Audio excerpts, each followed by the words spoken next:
느헤미야서 1장 말씀 1절부터 11절까지 저 여러분들이 한 절씩 교독하겠습니다. 저부터 읽겠습니다. 하가랴의 아들 느헤미야의 말이라. 아닥사스다 왕 제20년 기슬루월에 내가 수산궁에 있는데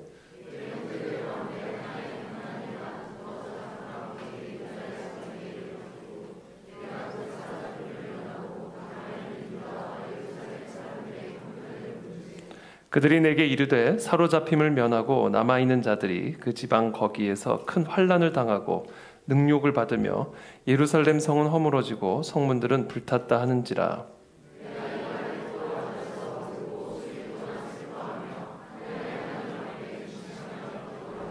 이르되 하늘의 하나님 여호와 크고 두려우신 하나님이여 주를 사랑하고 주의 계명을 지키는 자에게 언약을 지키시며 긍휼을 베푸시는 주여 간구하나이다.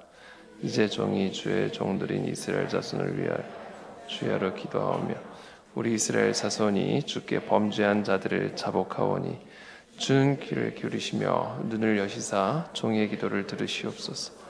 나와 내 아버지의 집이 범죄하여 주를 향하여 크게 악을 행하여 주께서 주의 종 모세에게 명령하신 계명과 율례와 규례를 지키지 아니하였나이다. 이적에 주께서 주의 종 모세에게 명령하여 이르시되 만일 너희가 범죄하면 내가 너희를 여러 나가운데 흩을 것이요 만일 내게로 돌아와 내 계명을 지켜 행하면 너희 쫓긴 자가 하늘 끝에 있을지라도 내가 거기서부터 그들을 모아 내 이름을 두려고 택한 곳에 돌아오게 하리라 하신 말씀을 이제 청하건대 기억하옵소서.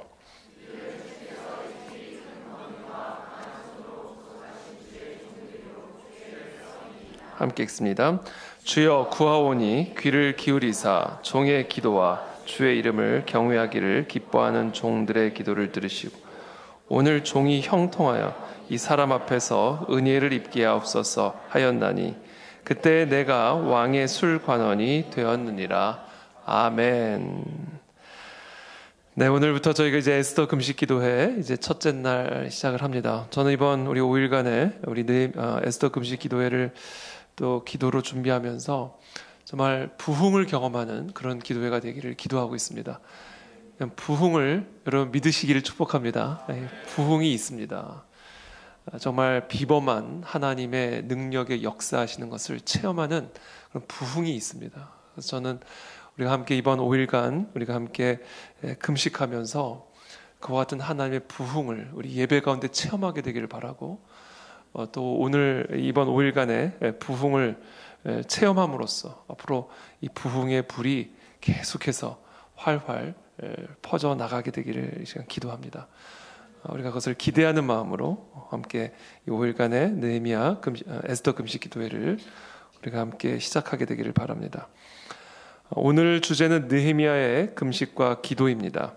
지금으로부터 약 2400년 전 이 바벨론 제국의 침공으로 기원전 586년에 남유다가 패망당한 지 약 140년이 지난 후였습니다. 당시 이스라엘의 현실은 정말 아무런 소망이 보이지 않는 절망 그 자체였습니다. 이스라엘의 성벽까지 다 무너진 상태였기 때문에 이 주변 민족들의 침략과 약탈은 계속됐고 또 그 결과 이 본토에 남아있던 이스라엘 백성들은 애굽의 노예 시절보다도 더 참혹한 상태로 전락해 있었습니다. 모든 것이 잿더미가 되어버린 그 이스라엘의 개인과 가정과 국가, 이 모든 것들이 과연 다시 회복이 될 수 있을까? 전쟁과 약탈의 참혹한 현장에서 사랑하는 사람을 잃어버린 그런 상처 입은 사람들의 마음이 과연 치유를 받을 수 있을까? 이 느헤미야서는 부흥에 관한 이야기입니다. 완전한 폐허가 된 예루살렘, 어떤 소망도 남아있지 않은 완전한 절망 속에서 오직 하나님만이 행하실 수 있는 그런 놀라운 기적을 일으키는 그 부흥의 이야기가 바로 이 느헤미야서의 이야기입니다. 하나님은 느헤미야서를 통해서 2400년 전 그 참혹한 역사의 현장으로 우리를 데려가고 계십니다. 풀 한 폭이 시원하게 자랄 수 없었던 그 황량한 사막 한복판에서 그토록 아름다운 회복과 치유의 역사를 일으킬 수 있었던 그 기적의 비결을 하나님은 이 느헤미야서를 통해 오늘 우리 모두에게 가르쳐 주기를 원하고 계십니다.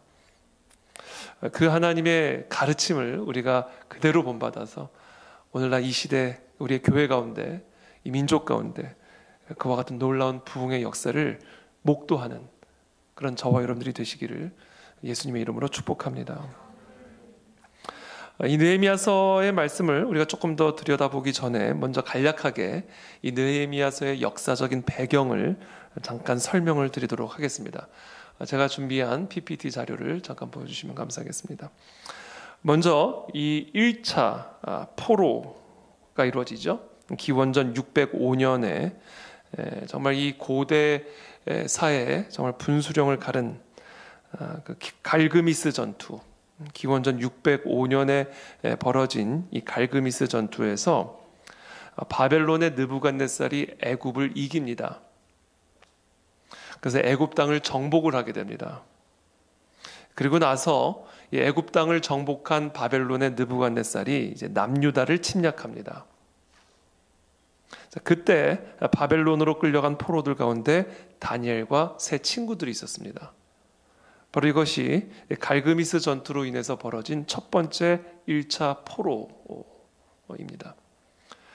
그리고 나서 기원전 597년에 또다시 느부갓네살이 남유다를 침략해 들어옵니다. 그리고 그때 예루살렘 성전의 기물들을 약탈하고 그때 남유다의 19대 왕이었던 여호야긴과 에스겔 등의 이 왕실 관리를 포로로 끌고 갑니다. 그때 약 10,000명 정도를 2차 포로로 잡아갑니다.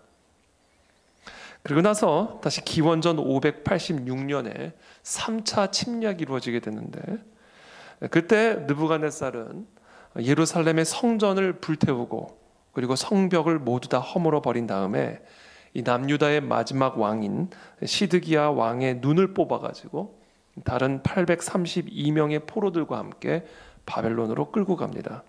이때 남유다가 패망을 당하게 되고 예루살렘에는 가난한 자들만 남아있게 됩니다.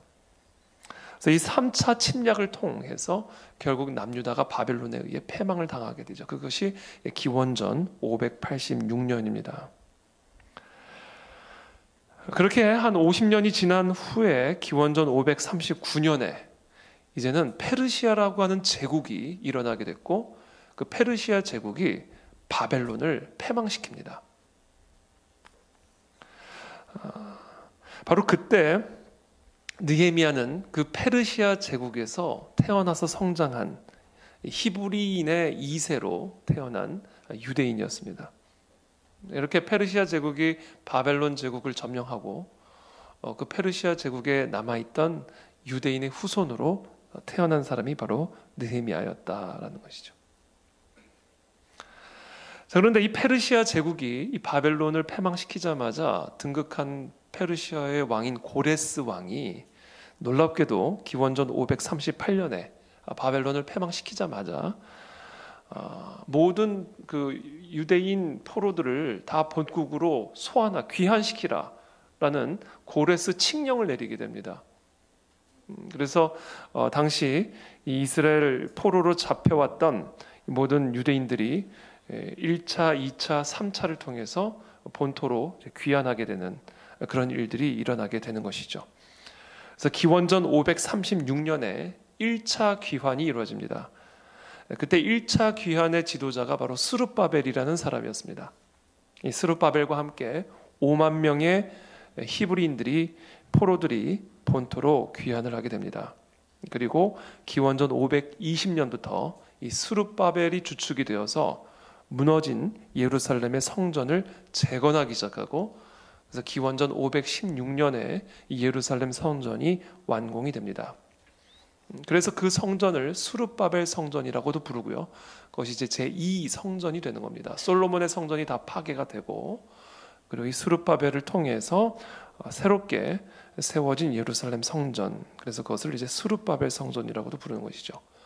그리고 나서 기원전 458년 이제 2차 귀환이 이루어집니다. 그때 2차 귀환 포로자들을 이끌고 돌아온 지도자가 바로 율법학자 에스라입니다. 에스라가 2차로 히브리 포로들을 데리고 이제 본토로 귀환을 하게 되고, 그때 이 에스라가 귀환한 그와 같은 포로들과 함께 이제 말씀 운동, 율법 재건 운동을 시작합니다. 말씀을 가르치고 그래서 무너진 율법을 회복하는 그런 말씀 부흥 운동을 시작하게 되는 것이죠. 그리고 나서 기원전 445년에 3차 귀환이 이루어지는데, 그때 이제 지도자로 등장한 사람이 느헤미야입니다. 그래서 느헤미야가 3차로 유대인 포로들을 끌고 본토로 귀환을 해서 이제 성벽을 재건하기 시작합니다. 스룹바벨을 통해서는 성전을 재건하고, 에스라를 통해서는 율법을 재건하고, 그리고 이 느헤미야 3차 귀환을 통해서는 이제 무너진 성벽을 재건하게 되는 것이죠. 그래서 느헤미야서는 바로 그와 같은 시대적인 배경, 역사적인 배경 속에서 이루어진 사건들을, 특별히 성벽 재건에 관한 그 사건을 기준으로 중심으로 기록이 되어 있습니다. 우리가 느헤미야서 1장 1절 말씀을 한번 다 같이 함께 읽어보겠습니다. 시작.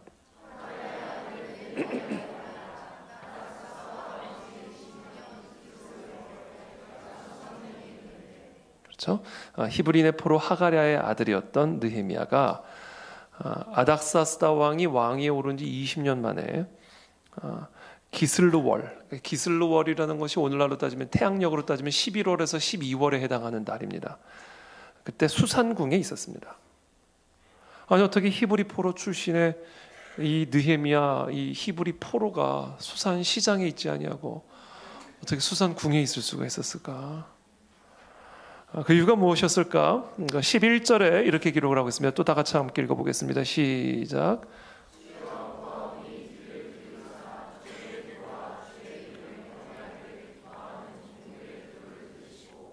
오늘 종이 형통한 사람들 앞에서 은혜를 입게 하옵소서. 그때 내가 왕의 술관원이 되었느니라. 왕의 술관원이 되었던 거예요. 포로로 끌려갔으면 사실은 그 페르시아의 사람들의 종 노릇을 이제 해야 되는 것이죠. 물고기 잡아오면 물고기 비늘 벗기고, 그렇죠? 굳은 일들을 이제 했어야 되는 그런 사람들입니다. 페르시아 사람들이 하기 싫어하는 그런 굳은 일들을 맡아서 했어야 되는 그런 이 느헤미야가 수산궁의 왕의 술관원이 되었다, 이렇게 기록을 하고 있습니다. 이 고대 세계에서 왕의 술관원은 이 술을 선택하는 기술이 있어야 됩니다. 일단 술을 정확하게 알고 있어야 돼요. 술 전문가여야 돼요. 그리고 게다가 술에 독이 있는지 없는지를 항상 왕이 술을 드시기 전에 먼저 목숨 걸고 검사를 해야 되는 그런 역할을 해야 됐기 때문에 이 왕의 절대적인 신임이 없으면 절대로 할 수 없는 일이 바로 술 맡은 관원이었습니다. 뿐만 아니라 그냥 술을 골라주고 술에 독이 있는지 없는지만 검사해 주는 것이 아니라 이 술동무가 되어줘야 됐어요. 그래서 술을 함께 마시면서 국정을 논하고 다양한 재치 있는 술동무의 역할도 함께 해야 됐습니다. 얼마나 국정을 운영하면서 스트레스를 많이 받았겠어요. 그러니까 함께 즐겁게 이야기를 할 수 있는, 그런 많은 것들을 상의할 수 있고 많은 이야기들을 토해낼 수 있는 그런 이 왕의 가장 신임을 받는 그 사람이 바로 이 왕의 술관원이었다라는 것이죠. 그래서 오늘날로 따지면 이 대통령의 비서실장과 같은 사람이 바로 이 왕의 술관원이었다라는 겁니다. 자, 그렇게 수산궁에서 왕의 술관원으로서 고위 공직자로서 어떻게 보면 호의호식할 수 있는 그런 편안한 삶을 살아가던 어느 날 이 느헤미야의 삶에 정말 뜻하지 않은, 예기치 않은 그런 사건이 찾아왔습니다. 2절부터 3절입니다. 함께 읽어보겠습니다. 시작.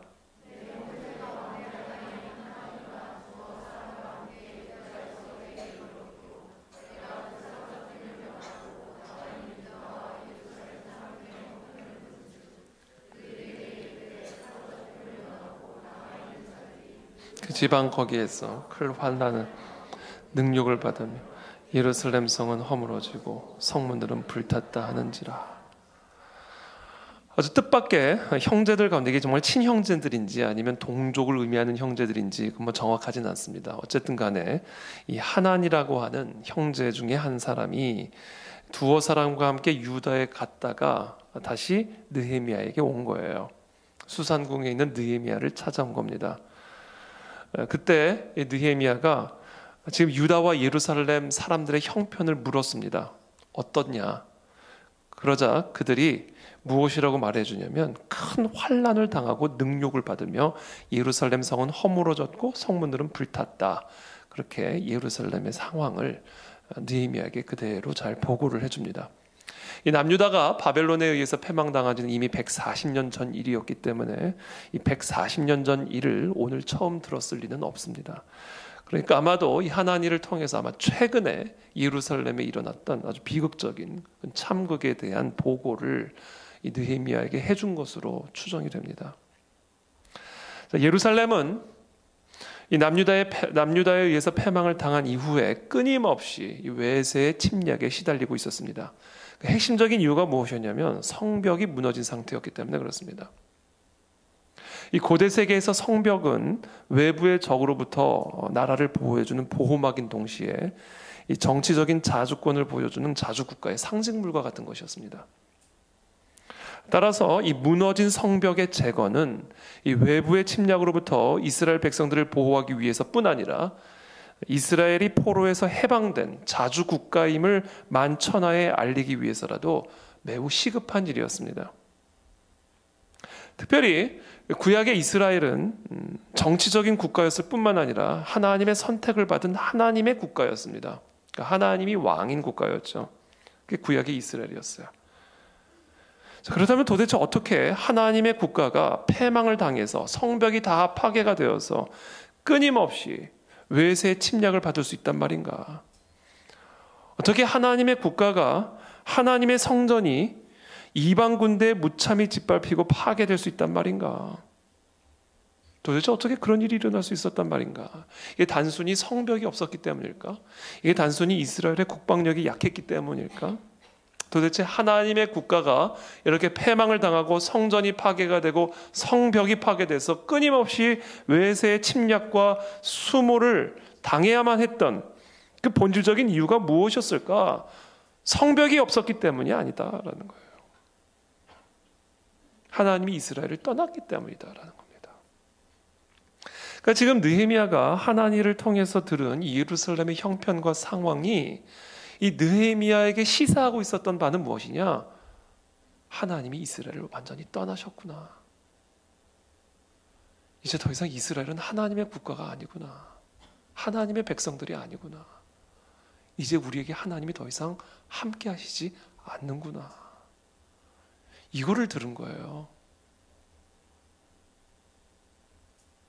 여러분, 세상에서 하나님이 우리를 떠나셨다라는 소식을 듣는 것보다 더 무서운 일이 있습니까?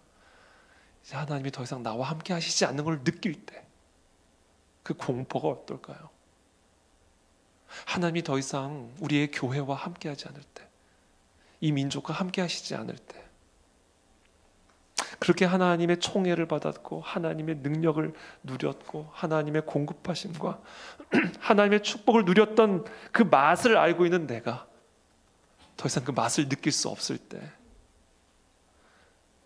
그래서 하나님이 드디어 나를 버렸구나, 하나님이 우리를 떠났구나 라는 것을 느낄 때 이게 얼마나 두렵고 고통스럽고 무서운 일입니까?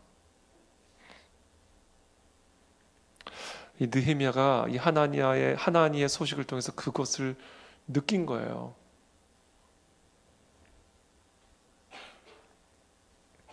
전 하나님이 우리를 떠나지 않게 되기를 기도하고 축복합니다, 여러분. 그거보다 더 무서운 일은 없어요. 자, 그렇다면 하나님이 왜 이스라엘을 떠나셨을까? 하나님이 왜 도대체 하나님의 백성 이스라엘을 버리셨을까? 구별됨을 상실했기 때문입니다. 하나님의 백성으로서의 구별됨을 상실했기 때문에 하나님이 떠난 거예요. 하나님이 이스라엘 백성들과 함께 하셨던 이유는 그들의 피 때문이 아니에요. 그들의 혈통 때문이 아닙니다. 그들을 선택하셨고 그들을 구별하셨는데 그 구별됨을 스스로 포기했고 상실해 버렸기 때문에 하나님이 그들을 떠나신 겁니다. 저 여러분들이 하나님의 백성으로서의 구별됨을 잃어버리면 하나님의 능력이 우리를 떠납니다. 하나님의 보호하심이 우리를 떠납니다. 하나님의 공급하심이 우리를 떠납니다. 성벽이 무너졌다면, 성전이 파괴됐다면 하나님의 자녀들에게, 하나님의 백성들에게 절대로 하나님이 허락하실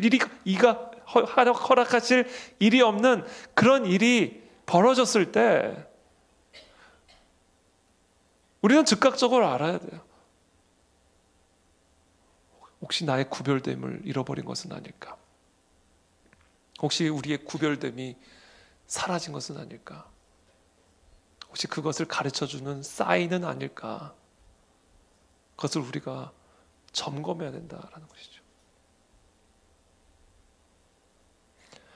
열왕기상 9장 6절부터 9절까지의 말씀인데요. 우리 다 같이 읽어보겠습니다. 시작.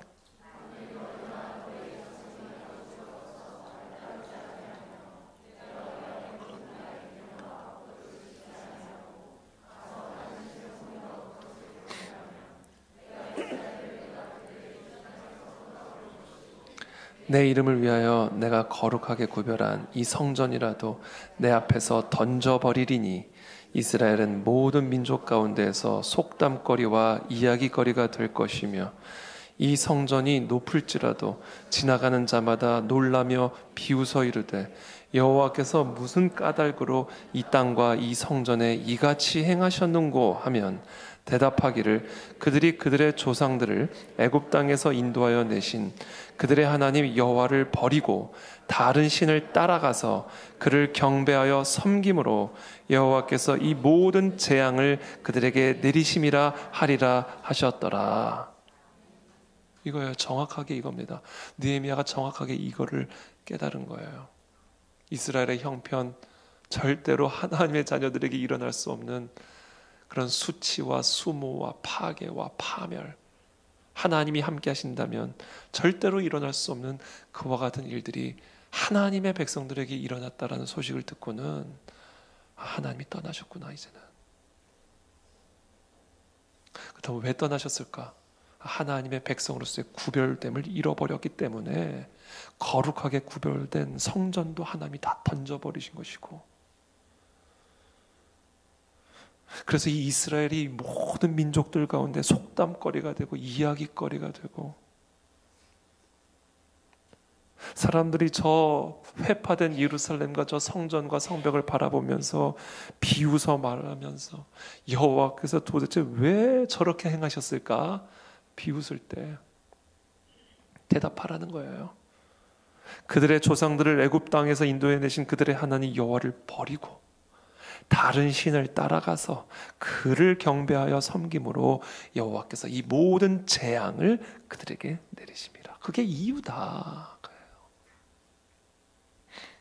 그러니까 지금 이스라엘의 이 문제는요, 단순히 물리적인 성벽을 재건한다고 해결될 문제가 아닌 겁니다. 세워놓으면 또 부셔져요.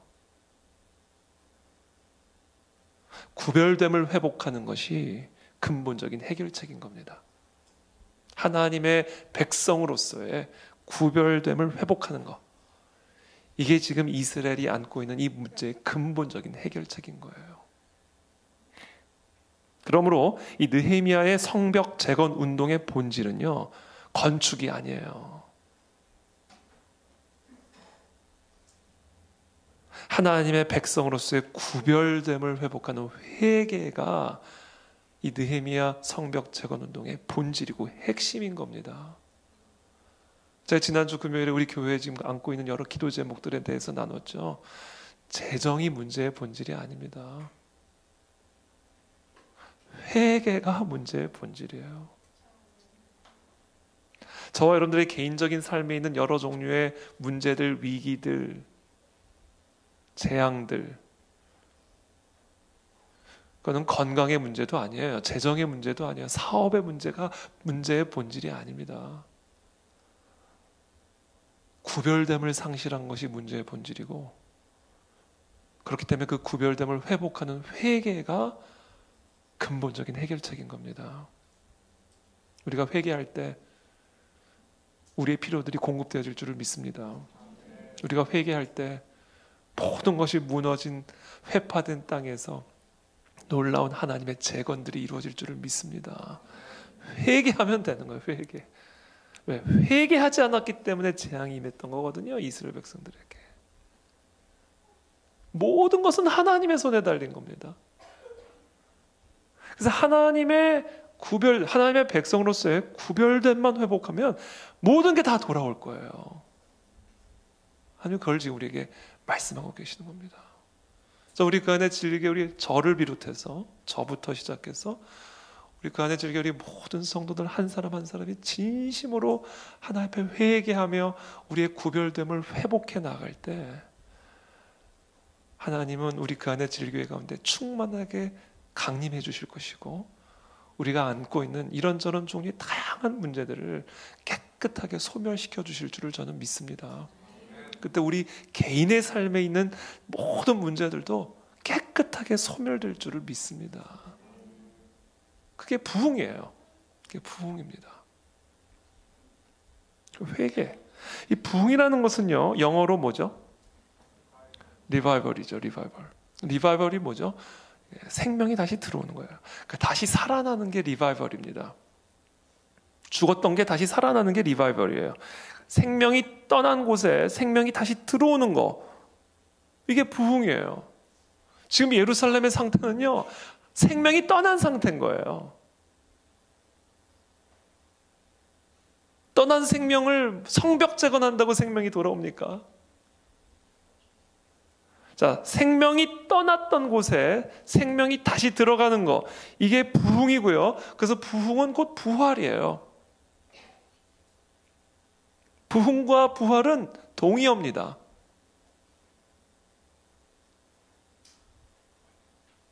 에스겔이 마른 뼈를 향하여 하나님의 말씀을 대언하자 마른 뼈 가운데 하나님의 생기가 들어가 하나님의 군대로 일어서게 되는 에스겔의 환상, 그게 바로 부흥이에요.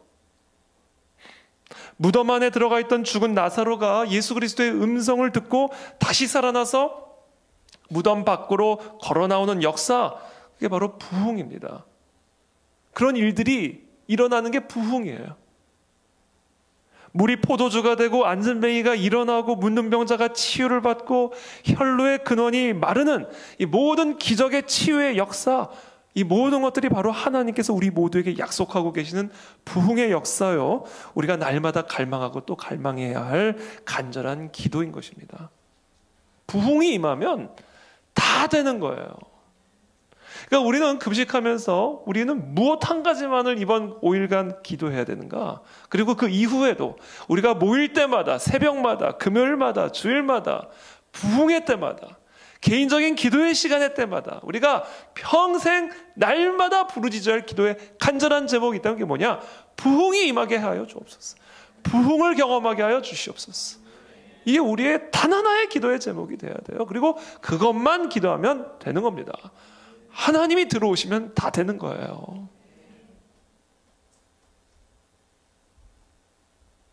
그렇다면 부흥이 어떻게 일어날 수 있는가? 부흥은요, 여러분, 오직 회개를 통해서만 일어날 수가 있는 거예요.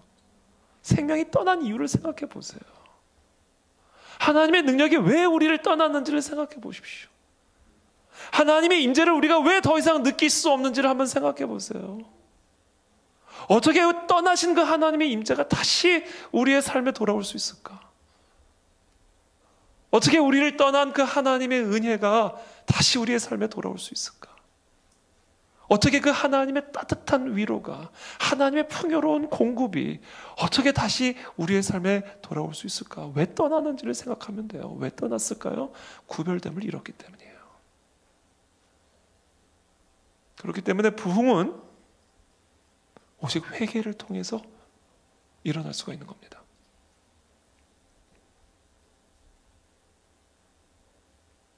이 회개를 통한 구별됨의 회복,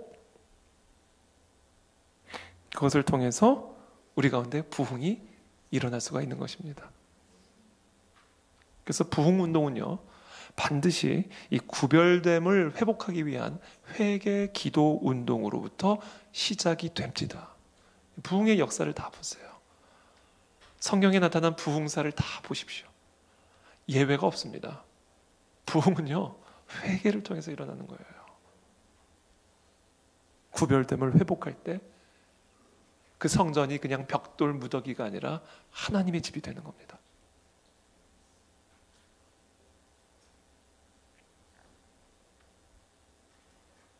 주님, 우리 모두에게 이 시간 이 밤에 회개의 영을 부어 주시옵소서. 상실한 우리의 구별됨을 회복하게 도와 주시옵소서. 그래서 우리를 떠난 하나님의 생명이 다시 우리의 삶의 품으로, 우리 교회 안으로, 이 민족 가운데 다시 돌아오게 도와 주시옵소서. 이게 오늘 우리가 5일간 금식하며 기도해야 할 제목입니다.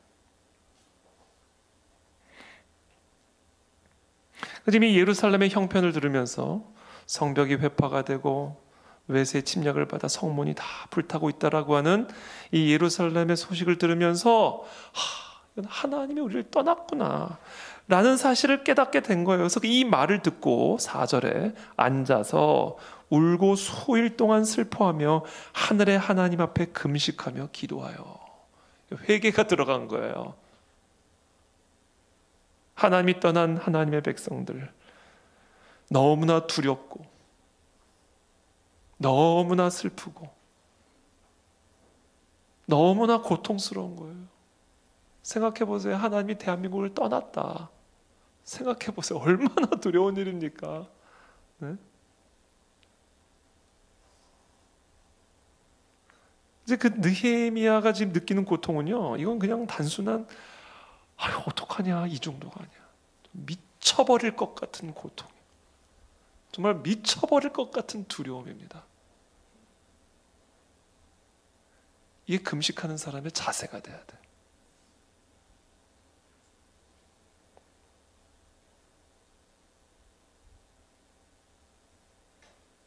저는 하나님이 이 나라 민족을 떠나시지 않게 되기를 금식하며 기도합니다.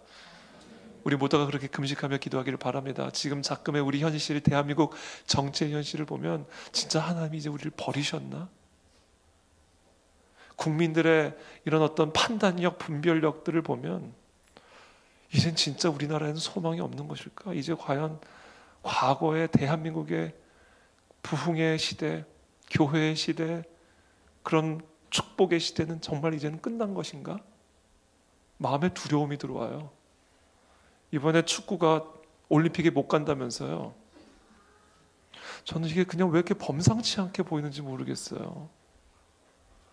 이게 혹시 징조는 아닐까?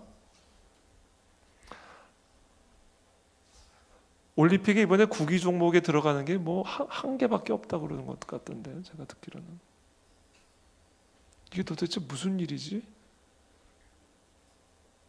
이게 단순한 스포츠의 문제가 아니라고 저는 생각이 들어요.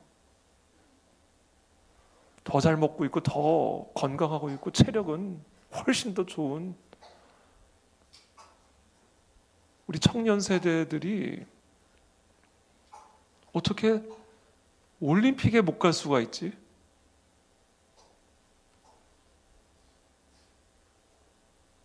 이 혹시 어떤 사인을 담고 있는 일들은 아닐까?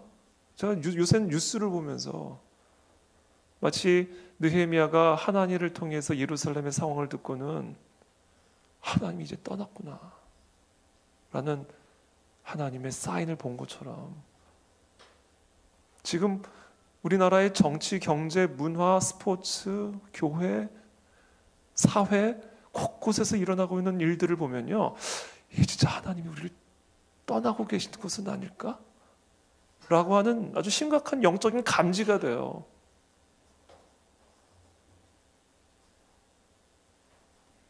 그치, 우리 안에는요, 지금 이 그런 느헤미야의 영적인 안테나가 열려 있어야 된다는 거예요. 지금 이 나라 안에서 벌어지고 있는 일들을 보면서 지금 하나님이 진짜 우리랑 함께하고 계시는 것인가, 아니면 하나님이 우리를 지금 떠나고 계시는 것인가를 감지할 수 있는 영적인 안테나들이 열려 있어야 되는 거예요. 그게 없으면 진짜 그건 끝난 거죠. 이스라엘에 소망이 있었던 이유는 느헤미야가 있었기 때문에. 한국 교회가 지금 그걸 감지하고 있나? 한국 교회 지도자들이 지금 그걸 감지를 하고 있나?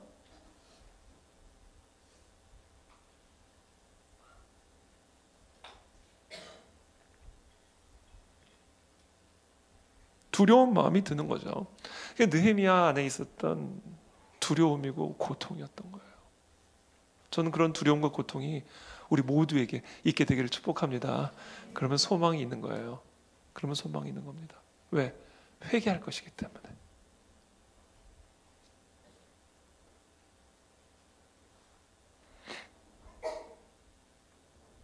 오 절 말씀도 함께 읽겠습니다.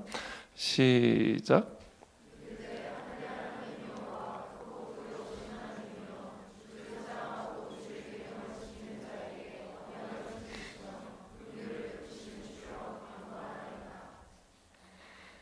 그러니까 이제 느헤미야가 하나님을 향하여 기도를 금식하면서 기도를 하는데 하나님이 너무 두렵게 느껴지는 거예요. 그리고 하나님이 너무 크게 느껴지는 거예요. 야, 하나님의 백성이 이렇게 되다니. 하나님의 나라가 이렇게 되다니. 하나님이 너무 두려운 거예요. 그래, 우리 하나님은요, 우리를 그렇게 만드실 수 있는 분이세요. 하루아침에 구별됨을 잃어버리는 순간 하나님은 하루아침에 우리를 이 지경으로 만드실 수 있는 분이에요. 이 민족을요, 이 지경으로 만들 수 있는 분이세요.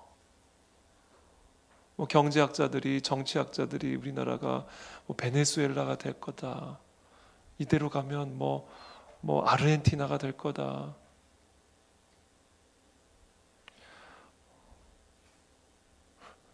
저는 그냥 허튼 소리. 설마 우리나라가 베네수엘라가 되겠어? 우리나라가 어떻게 아르헨티나가 되겠어? 여러분, 그런 마음 때문에 우리가 망하는 거예요. 하나님은요, 저도 마찬가지고 여러분들도 마찬가지고 이 민족도 마찬가지고 그 안에 진리교회도 마찬가지고요, 하루아침에 회파시키실 수 있는 분이에요.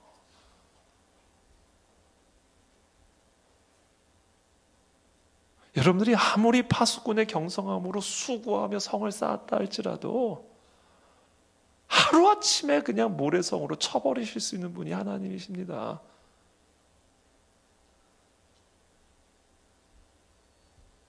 그분이 우리 하나님이시기 때문에 우리는 항상 우리 하나님을 향하여 크고 두려우신 하나님,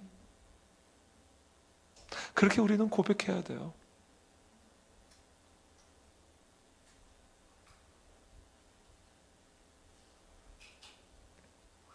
우리 하나님은 무서우신 분이십니다. 과거에 내가 얼마나 잘 나갔다 할지라도요, 교만하게 하루하루 살다 보잖아요. 1년이 지나고 2년이 지나고 3년이 지나 보잖아요. 내가 어쩌다 이 지경이 됐지?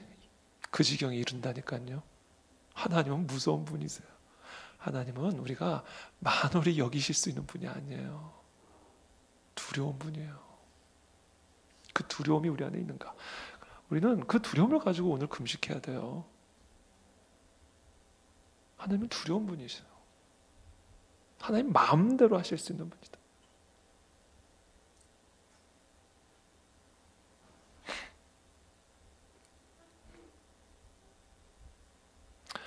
재정적인, 우리 이제 금요일 날 나누었지만 우리 교회가 지금 안고 있는 이런 재정적인 그런 상태를 가지고 기도하면서, 야, 나는 그 안에 진리, 그 안에 진리가 사라질 수 있겠구나. 그 생각을 했다니까요, 제가. 사라질 수가 있겠구나. 그 생각을 했어요. 그래서 제 마음에 두려움이 확 들어온 거예요.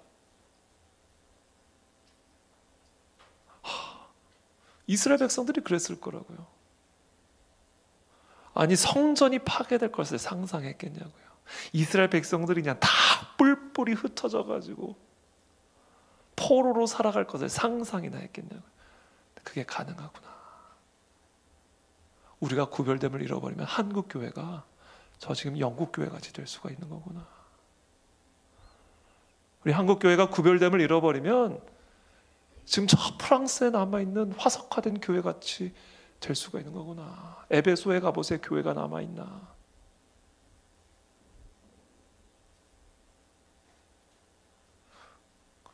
그 안에 진리교회라고 예외겠냐고요.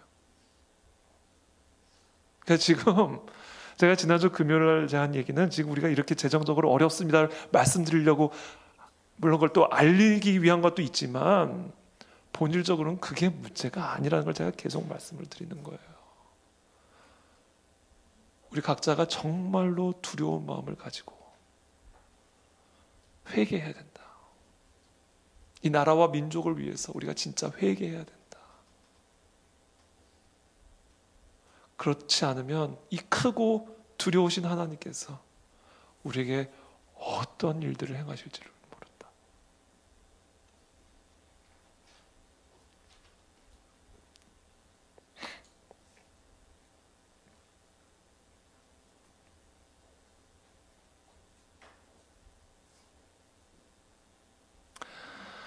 부흥은 그렇기 때문에 자신이 하나님의 백성으로서의 구별됨을 상실했음을 자각하는 이 죄에 대한 자각과 그 죄로 인한 하나님의 진노와 심판에 대한 자각, 이 두 가지 자각으로부터 시작이 됩니다. 예루살렘의 성벽이 회파가 되고 재앙이 임하는 것을 경험하면서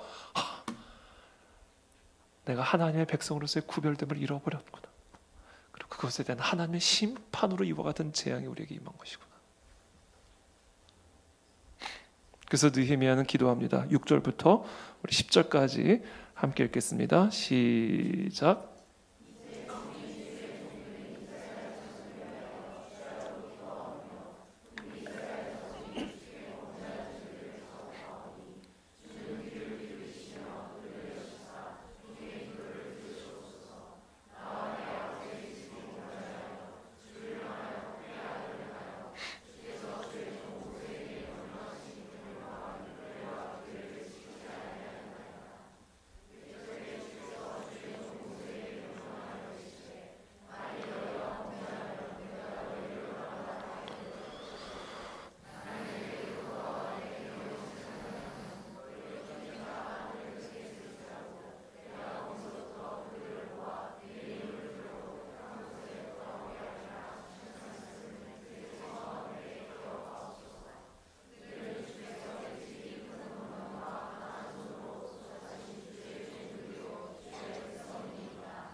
그러니까 지금 느헤미야가 너무 두려움에 사로잡혀가지고 지금 하나님 앞에 금식하며 회개하고 있는 거예요. 이스라엘 자손이 주께 범죄한 죄들을 자복하오니 나와 내 아버지의 집이 범죄하여 주를 향하여 크게 악을 행하여. 그렇다면 이들이 범한 죄가 뭐였을까요? 이들이 범한 범죄가 뭘까요? 이들이 회개해야 할 범죄가 뭐였을까요? 주께서 주의 종 모세에게 명령하신 계명과 율례와 규례를 지키지 아니하였나이다. 하나님의 계명을 지키지 않은 거예요. 그래서 구별됨을 잃어버린 겁니다. 하나님의 계명을 우습게 여기는 거예요. 그냥 깃털처럼 가볍게 여겨버린다니까요. 하나님의 말씀을.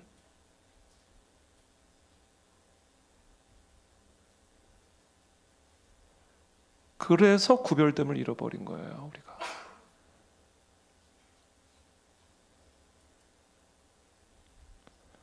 그래서 상기합니다. 옛적에 8절에 주께서 주의 종 모세에게 명령하여 이르시되 만일 너희가 범죄하면 내가 너희를 여러 나라 가운데 흩을 것이요. 다 흩어버린다라는 거예요. 만일 내게로 돌아와 내 계명을 지켜 행하면 너희 쫓긴 자가 하늘 끝에 있을지라도 다 흩어졌을지라도 다시 돌아와 계명을 지켜 행하면, 회개하면, 구별됨을 회복하면 완전히 불가능하게 회파된 하늘 끝까지 흩어져 있을지라도 거기서 내가 그들을 다 모아서 내 이름을 두려고 택한 그곳에 돌아오게 할 거다. 완벽한 회복을 약속하고 계시는 거예요. 이게 부흥이에요.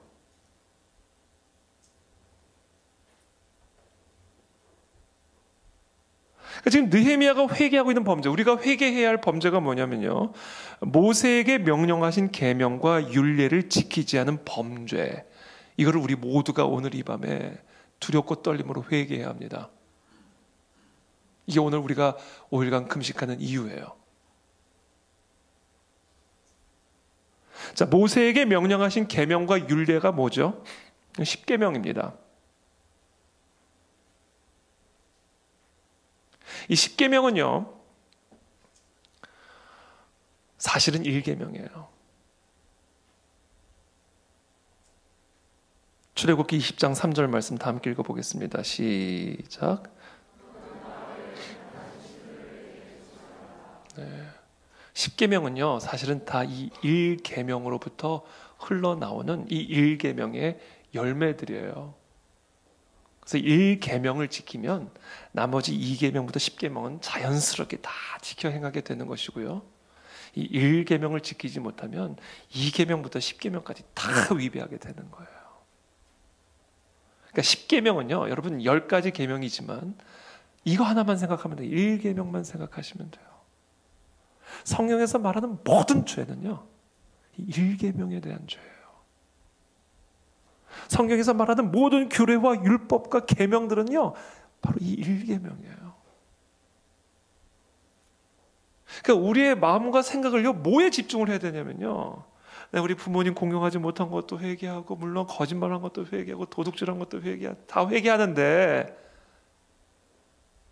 우리의 포커스는 언제나 어디에 있어야 되냐면, 그러니까 왜 우리가 거짓말하냐고요? 왜 우리가 도둑질하냐고요? 우상을 섬기고 있기 때문에 그런 거예요. 그러니까 오늘 우리가 회개해야 될 건요, 이 우상 숭배입니다.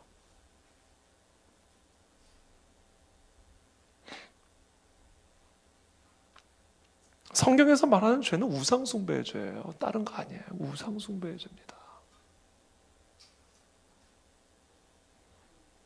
자, 그렇다면 우상 숭배란 무엇일까? 출애굽기 20장 3절부터 6절까지 또 한 번 더 같이 읽어보겠습니다. 시작.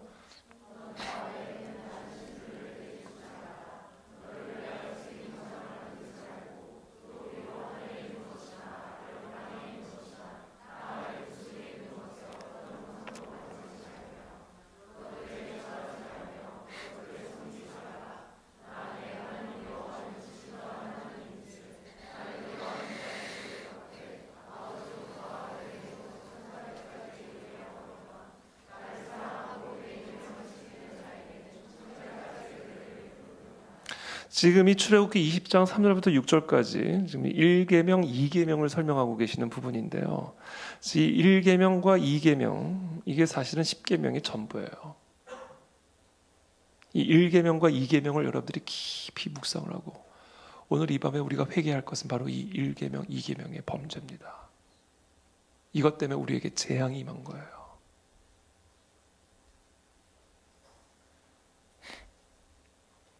이 출애굽기 20장 3절에서 6절 말씀, 우리 추가 부분 다시 화면을 좀 보여주세요. 자, 여기서 이제 우상 숭배가 뭐냐? 우상 숭배가 뭐냐? 제가 여기서 발견한 문구들이에요. 나 외에는 다른 신들, 일단 이게 첫 번째 우상입니다. 하나님 외에 다른 신들, 이게 다 우상이에요. 자, 그렇다면 하나님 외에 다른 신들은 도대체 뭘까? 부처상만 의미할까?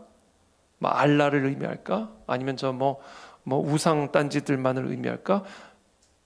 하나님 외에 다른 신들이 도대체 뭘까? 4절의 말씀, 너를 위하여, 나를 위하는 거, 나를 위하여 세기도상은 만들지 말고, 또 위로 하늘에 있는 것이나 아래로 땅에 있는 것이나 땅 아래 물속에 있는 것에 어떤 형상도 만들지 말며, 나를 위하여 모든 것, 나를 위하여 모든 것, 이게 지금 딱 나오는 단어들이에요. 5절 말씀, 그것들에게 절하지 말며. 자, 나를 위하여, 그 모든 것들에게 절하지 말며 그것들을 섬기지 말라 이렇게 얘기하고 있습니다. 그러니까 제가 지금 출애굽기 20장 3절부터 6절까지의 말씀을 제가 쭉 묵상하면서 우상이란 게 이거구나. 하나님 외에 다른 신들, 나를 위하여 모든 것, 내가 절하는 것, 내가 섬기는 것. 이거를 문장으로 만들면 이렇게 되는 겁니다. 우상이란 나를 위하여 내가 절하고 내가 섬기는 모든 것들이에요. 그게 우상이에요. 나를 위하여 내가 절하고 내가 섬기는 모든 것들이 우상이에요. 하나님 외의 모든 것들이. 여러분, 이것 때문에 이스라엘이 망한 겁니다. 이것 때문에 지금 우리가 망하고 있는 겁니다.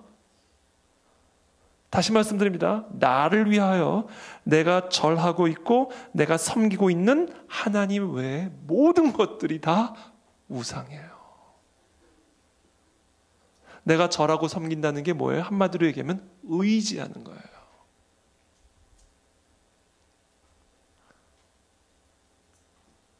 그러므로 우상이란 무엇입니까? 나를 위해서, 나의 평안을 위해서, 나의 피로를 위해서, 나의 기쁨을 위해서, 나의 행복을 위해서, 나를 위해서 내가 의지하고 있는 하나님 외의 모든 것들이 다 우상입니다.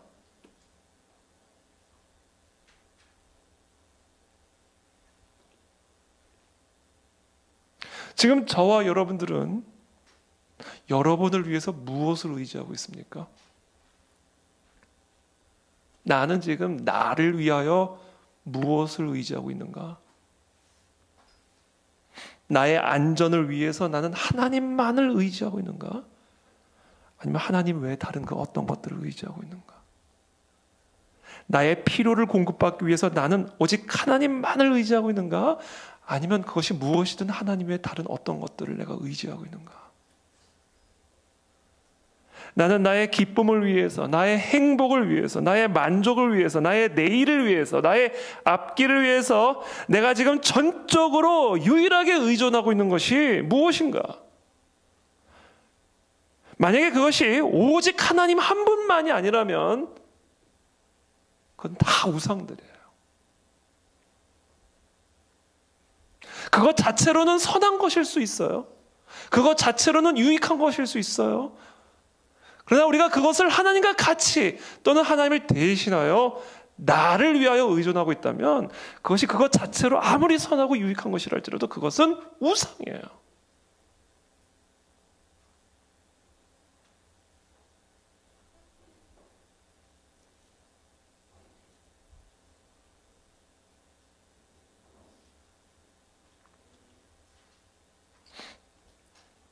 그게 지금 우리가 재앙을 만난 이유다라는 겁니다.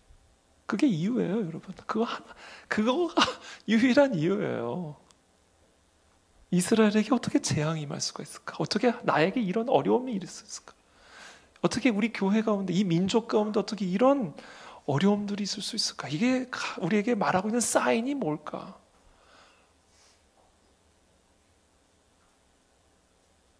도대체 지금 내가 처한 이 상황이 나에게 말하고 있는, 외치고 있는 하나님의 사인이 뭘까? 우리가 그걸 좀 알아들어야 된다는 거예요. 느헤미야처럼. 뭐냐? 우상 숭배 때문이라는 거예요.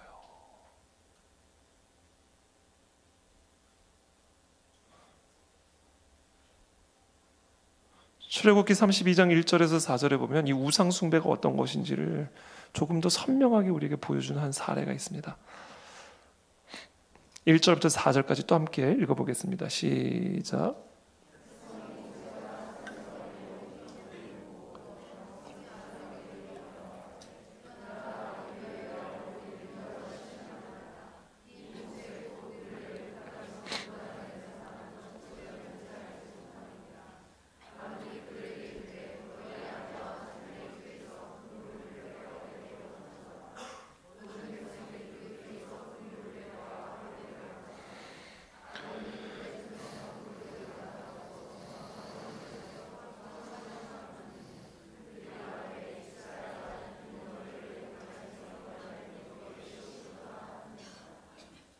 이게 아주 전형적인 우상 숭배의 모습이고 이게 우리 안에 있는 모습들입니다. 저는 이번에 말씀 준비하면서 새삼 깨달은 부분이 있어요. 제가 사실 처음 깨달았어요. 이스라엘 백성들이요, 지금 하나님을 대신해서 송아지 우상을 만든 게 아니었어요. 하나님을 대체할 수 있는 신을 만들기 위해서 송아지 우상을 만든 게 아니었어요. 제가 처음 알았어요. 여러분들도 처음 하셨죠? 하나님을 대신해서 우상을 만든 게 아니에요. 뭐라고 얘기를 해요? 1절에 모세가 산에서 내려옴이 더딤을 보고 모여 백성이 아론에게 이르러 말하되 일어나라 우리를 위하여 우리를 인도할 신을 만들라. 그러면서 뭐라고 얘기를 해요? 이 모세 곧 우리를 애굽 땅에서 인도하여 낸 사람은 어찌 되었는지 알지 못합니다. 이게 무슨 얘기예요? 이스라엘 백성들은 애시당초 처음부터 하나님을 의지하고 있던 사람들이 아니에요. 모세가 애굽에서 인도해낸 사람이에요. 사람을 의지하고 있었던 사람들입니다. 그 사람을 대신해서 우상을 만든 거예요.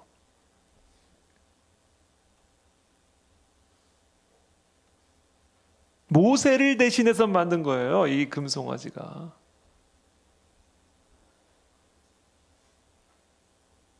그러니까 애시당초 이 이스라엘 백성들은 하나님을 의지하면서 지금 한 걸음 한 걸음 걸어 나가고 있었던 사람들이 아닌 거예요. 모세를 의지하고 있었던 사람들이에요. 사람을 의지하고 있었던 사람들이라고요. 그러니까 모세가 시내산에 올라갔다가 내려오지를 않으니까 저 모세를 대체할 수 있는 우상을 만들어내라 이거예요. 우리 우상은 지금 내려오지를 않고 있다라는 거예요. 그러니까 저 우상을 대체할 수 있는 또 다른 우상을 만들어 달라. 그 얘기를 하고 있는 겁니다, 지금. 여러분, 모세가 나쁜 사람입니까? 모세가 얼마나 위대한 사람이에요. 얼마나 위대한 하나님의 종입니까? 그러나 그것이 모세라 할지라도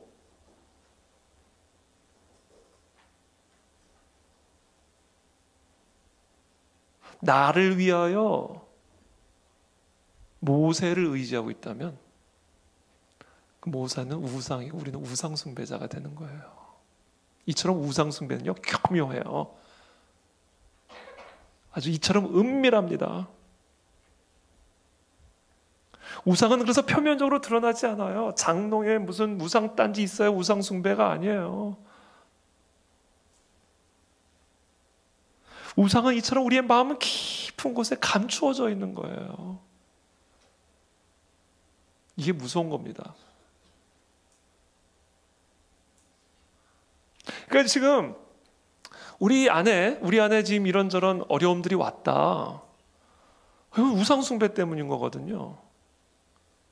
그러니까 우리가 이건 전적으로 회개를 하고 내가 의지하고 있는 모세들, 내가 의지하고 있는 그것이 그것 자체로 아무리 선하고 아름답고 유익한 것이랄지라도 내가 나를 위해서 또는 나의 교회를 위해서 나의 민족을 위해서 하나님 외에 그것을 의지하고 있다면 우리는 지금 다 우상 숭배의 무서운 범죄를 범하고 있는 거예요. 그리고 그것이 우리에게 재앙이 임한 이유입니다. 이 사실에 대해서 우리의 눈이 열리기 전까지는 우리에게는 회개가 일어날 수 없고 소망이 일어날 수가 없는 겁니다. 그래서 우리가 금식하는 거예요. 하나님만 의지하겠습니다. 음식도 우상이 될 수가 있어요. 그래서 하나님 음식을 끊고 내가 정말 하나님만, 나를 위해서 하나님만 의지하겠습니다. 내가 나를 위해서 음식도 의지하지 않겠습니다. 이 표현이거든요. 내가 음식을 의지하는 힘까지도 다 끌어모아서 하나님만을 의지하겠습니다. 이게 회개예요. 그리고 그와 같은 회개를 통해서 다시 우리에게 부흥이 돌아올 수가 있다는 겁니다.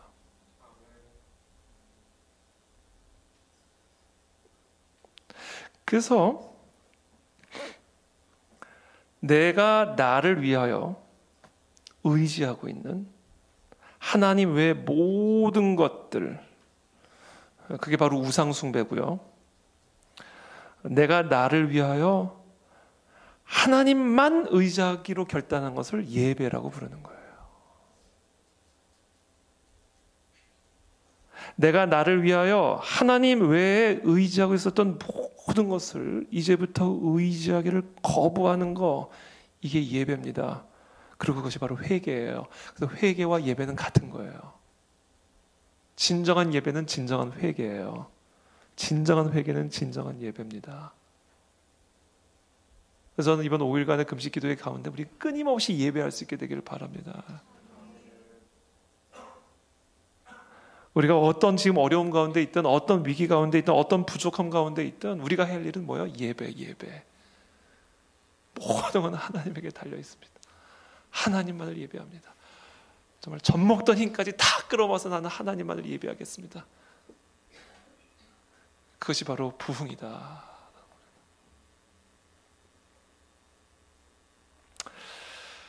저는 그런 은혜가 오늘 이 밤에 우리 모두에게 임하게 되기를 축복합니다. 그래서 우리가 오늘 이 시간 함께 회개하며 나가기를 원합니다. 하나님, 정말 내가 나를 위하여 하나님 외에 의지하고 있었던 모든 것들을 이 시간 내가 다 끊어냅니다. 나도 모르게 내가 하나님 외에 의지하고 있었던 모든 것들, 나의 기쁨을 위해, 나의 즐거움을 위해, 나의 안전을 위해, 나의 내일을 위해, 나의 삶을 위해 내가 절하고 섬기고 있었던 모세, 하나님 그것을 이 시간 다 끊기를 원합니다. 다 제거하기를 원합니다. 다 부숴버리기를 원합니다. 그리고 오직 한 분 하나님만을 예배하며 나가기를 원합니다. 나의 생명은 하나님에게 있습니다. 나의 내일은 하나님에게 있습니다. 나의 필요는 오직 여호와 하나님 한 분에게만 있습니다. 하나님만을 예배합니다. 하나님에게만 나의 모든 마음과 나의 모든 것을 드립니다. 하나님, 나의 예배를 받아 주옵소서. 그와 같은 진정한 회개가 오늘 이 밤에 우리 가운데 일어나게 하여 주시옵소서. 그래서 우리 가운데 다시 한번 하나님의 강림하시는 역사를 경험하게 하여 주시옵소서. 우리의 삶의 모든 우상들은 무너질지어다. 모든 우상들은 떠나갈지어다. 우리의 마음의 중심에 있던 모든 우상들은 소멸될지어다. 하나님 홀로 영광받아 주시옵소서. 우리의 마음과 뜻을 다하여 하나님 한 분만을 의지하며 사랑하며 예배하며 나아가나이다. 성령 하나님, 오늘 이 밤에 우리 가운데 강림하여 주시어서 치유가 일어나게 도와주옵시고